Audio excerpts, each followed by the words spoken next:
Good morning students. आज का हमारा टॉपिक है क्लास 7 का लेसन नंबर 20 विप्लव गायन। विप्लव क्या होता है? विप्लव होता है उत्साह और गायन गीत, यानी किसी के अंदर जोश भरने के लिए जो गीत गाया जाता है, क्रांति लाने के लिए जो गीत गाया जाता है, वो होता है विप्लव गायन। इसे संबंधित हमारी जो कविता है, कवि कुछ ऐसी तान सुनाओ जिससे उथल पुथल मच जाए, एक हिलोर इधर से आए, एक हिलोर उधर से आए, सावधान मेरी वीणा में चिंगारियां आन बैठी हैं, टूटी है मिजराबे अंगुलियां दोनों मेरी ऐठी है। मिजराबे होता है पायल, ठीक है। तो इसकी व्याख्या है कि कवि इस समाज में एक ऐसी क्रांति लाना चाहता है, ऐसी गीत गाना चाहता है कि जो पुरानी जो हमारी परंपराएं, रूढ़ियां जो चली आ रही हैं, उसको नष्ट करना चाहता है। पुराने लोग जो हमारी चीज़ें लेकर आ रहे हैं, जो हमें समाज में बांधने का काम करती हैं, स्वतंत्र नहीं करती हैं, ऐसी रूढ़ियों को, जड़ताओं को वो खत्म करना चाहते हैं। उसके लिए गीत है कि कवि कहता है कि समाज में ऐसा गीत गुंजायमान हो कि इधर भी उथल पुथल मच जाए और क्रांति मच जाए, सब जगह एक ऐसी क्रांति हो कि समाज में उथल पुथल मच जाए। यह गीत एक ऐसी प्रलयकारी लहर की भांति इस तरह इधर से उधर आए जिसमें रूढ़ी और जड़ता फैलाने वाली शक्तियां बह जाएं, यानी उसमें सारी जो हमारे समाज में चली आ रही रूढ़ियां हैं वो खत्म हो जाएं तथा समाज में नव निर्माण, नया जोश उत्पन्न हो, नए युवक हो, इस तरह से नव निर्माण का स्वर गूंजे। कवि लोगों को सावधान करता है, उन्हें होशियार कर रहा है कि उसकी वीणा अर्थात जो रचनाएं हैं जो वो लिख रहा है, वीणा किसको बोला है? जो वो रचना लिख रहा है। तो रचनाओं में अब मधुर गीत संगीत की जगह परिवर्तन की चिंगारियां, यानी हम परिवर्तन लाए समाज में, इस तरह की चिंगारियां उठे, स्वर गूंजे, और ऐसे करते हुए भले उसकी मिजराबें या पायल टूट जाए, मतलब मधुर गीत खत्म हो जाए, अंगुलियां घायल हो जाएं, जख्मी हो जाएं, ऐंठ जाएं, पर समाज में क्रांतिकारी बदलाव लाकर एक नव निर्माण करना चाहता है, समाज में एक नव निर्माण का जोश भरना चाहता है, नव युवकों में क्रांति लाना चाहता है ताकि जो पुरानी परंपराएं हैं वो खत्म हो जाए। ये पहला पैराग्राफ था। सेकंड है, कंठ रुका है महानाश मारक गीत रुद्ध होता है, आग लगेगी क्षण में हत्तल में अब शुद्ध युद्ध होता है, झाड़ और झंकार दग्ध है इस ज्वलंत गायन के स्वर से, रुद्ध गीत की क्रुद्ध तान है निकली मेरे अंतरतर से। अंतरतर यानी मन, दग्ध यानी जलना, शुद्ध गीत यानी करुण, दुखी करने वाला, ठीक है। तो इसमें कहते हैं कवि कि विनाश का गीत गाना चाहते हैं, महानाश करना चाहते हैं, और ये विध्वंस नाश की नींव पर नव निर्माण, यानी जो पहले जो चल रहा है उसका नाश करके नव निर्माण करना चाहते हैं। इस उत्तेजना जोश के कारण उनका कंठ भी अवरुद्ध हो गया, रुक गया है, और विनाशक गीत निकल नहीं पा रहे हैं, जो क्रांतिकारी जो गीत है वो निकल नहीं पा रहा है। इससे उसके हृदय में परिवर्तन की ज्वाला उठ रही है और वह अत्यंत क्रोधित होकर अपने आप से ही लड़ रहे हैं। इस विनाशक गीत से घास फूस और जो झाड़ियां हैं वो सब जलने लगी हैं, नष्ट हो गई हैं, और पुरानी रूढ़ियां और विचार जो नष्ट हो जाएंगे, इससे हृदय में भरे इस आक्रोश से क्रांति की नई तान, नया विध्वंस वो मचा देंगी। इस तरह से ये कवि समाज में इस तरह के विध्वंसकारी कार्य करना चाहते हैं। थर्ड है, कण कण में है व्याप्त वही स्वर, रोम रोम गाता है वह ध्वनि, वही तान गाती रहती है कालकूट फणी की चिंतामणि, आज देख आया हूँ जीवन के सब राज समझ आया हूँ, भ्रू विलास में महानाश के पोषक सूत्र परख आया हूँ। परखना यानी जांचना।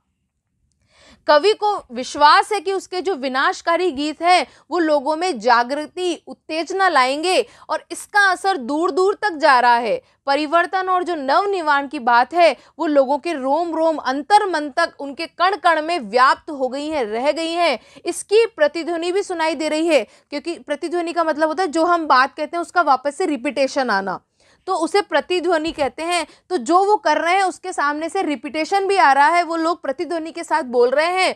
जिस प्रकार शेषनाग अपनी मणि की रक्षा के लिए चिंतित रहता है, सांप के लिए बोला गया है उसके गले में एक फणी होती है, उसके लिए चिंतित रहता है, उसी तरह व्यक्ति भी नवनिर्माण के लिए चिंतित हो उठा है। वो समाज में बदलाव लाने वाली शक्तियों से भली प्रकार परिचित हो चुका है और उसकी आंखों के एक इशारे मात्र से ही महानाश हो जाएगा, युद्ध हो जाएगा। लोग उस पोषक सूत्र को जान या समझ गए हैं जिससे नव निर्माण किया जा रहा है, मतलब उस काम को समझ गए हैं, वो समझ गए हैं कि हमें किस प्रकार की क्रांति लानी है, जागृति लानी है, उत्तेजना लानी है, जिससे लोग क्या होंगे, सजग होंगे। अर्थात सड़ी गली जो रूढ़ियां हैं उनके खंडर यानी पुरानी जो रूढ़ियां चली आ रही उनको नष्ट करके और नव निर्माण करते हुए परिवर्तन के भव्य भवन यानी एक नई नींव का निर्माण हम कर सकते हैं, किया जा सकता है। इस तरह समाज में जो कवि है वो अपनी उत्तेजना, अपना जोश भर रहे हैं नव युवकों में नव निर्माण करने के लिए, ताकि जो पुरानी रूढ़ियां और जड़ताएं वो खत्म हो और लोग अपने हिसाब से नव जीवन जिए। इस तरह से ये लेसन है और इसकी कविता की व्याख्या है। हाँ, तो अब लेसन के भावार्थ के बाद हम क्वेश्चन आंसर्स देखेंगे। तो फर्स्ट क्वेश्चन है हमारा, कण कण में है व्याप्त वही स्वर, कालकूट फणी को चिंतामणि। इसमें इस लाइन को देखते हुए क्वेश्चन पूछे गए हैं, उस क्वेश्चन को हम पढ़ते हैं। वही स्वर वही ध्वनि एवं वही तान आदि काव्यांश किसके लिए, किस भाव के लिए प्रयुक्त हुआ है? तो इसका आंसर है हमारा, वही स्वर वह ध्वनि वही तान नव निर्माण का रास्ता खोलने के लिए तथा जन जागृति का आह्वान करने के लिए प्रयोग किया गया है, लोगों में जागरूकता लाने का प्रयास किया गया है। इसके अलावा इन वाक्यांशों का प्रयोग क्रांति की उस भावना, आंदोलन की उस भावना की ओर प्रेरित कर रहा है जो हर ओर व्याप्त है, हर जगह व्याप्त है। कवि लोगों में जागरूकता, नव निर्माण की जागरूकता लाने का प्रयास कर रहा है, उनके अंदर ऐसी भावना भरने का प्रयास कर रहा है कि लोग अपने अंदर के जो इंसान है उसको पहचाने और जो ये पुरानी रूढ़ियां हैं उनको खत्म करके एक नव निर्माण का काम करें। इसके बाद है क्वेश्चन नंबर 2, वही स्वर वही ध्वनि वही तान से संबंधित भाव का रुद्र गीत की क्रुद्ध तान है, निकली मेरी अंतरतन से। अंतरतन का मतलब होता है अंतर मन, अपने मन से। पंक्तियों से कोई संबंध बनता है? तो सेकंड है हमारा, हाँ, वही स्वर वही ध्वनि वही तान से संबंधित भाव है, रुद्र गीत की क्रुद्ध तान है। निकली मेरे अंतर मन से पंक्तियों में सही संबंध बनता है क्योंकि कवि इन पंक्तियों में वर्तमान व्यवस्था के प्रति आक्रोश है, गुस्से में है। वही क्रांति गीत के रूप में निकल रहा है, वही क्रांति रोम रोम कण कण में घुलकर प्रतिध्वनित होने लगी है। लोगों के अंदर जो चीज व्याप्त है वो बाहर आक्रोशित हो रही है। इसके बाद है नेक्स्ट क्वेश्चन, नीचे दी गई पंक्तियों का भाव स्पष्ट करना है। भाव यानी वही हिंदी भावार्थ जो होता है हमारा। सावधान मेरी वीणा में दोनों मेरी ऐठी है। इन पंक्तियों का भाव यह है, कवि लोगों को परिवर्तन के प्रति जागरूक कर रहा है, सावधान करता है और वीणा से कोमल स्वर निकालने की बजाय कठोर स्वर, लोगों को जागरूक करने का स्वर निकालने के लिए अपनी अंगुलियों की मिजराबें टूट गई हैं, मतलब पायल रुंझुन जिसे बोलते हैं वो टूट गई हैं और उससे नई उसकी अंगुलियां ऐंठकर घायल हो गई है, मतलब जो पुरानी रूढ़ियां हैं वो खत्म होने लगी हैं। पायल का मतलब यहाँ जकड़न से है, जड़ता से है, तो वो टूट करके नव निर्माण की ओर हमारा देश चलना चाहिए। इसी के लिए जो कवि है वो आंदोलन कर रहा है, आक्रोशित हो रहा है। ठीक है, तो यही हमारे 2 क्वेश्चन आंसर थे और आगे वाले क्वेश्चंस हमारे इंपॉर्टेंट नहीं है, यही है क्वेश्चंस। Thank you.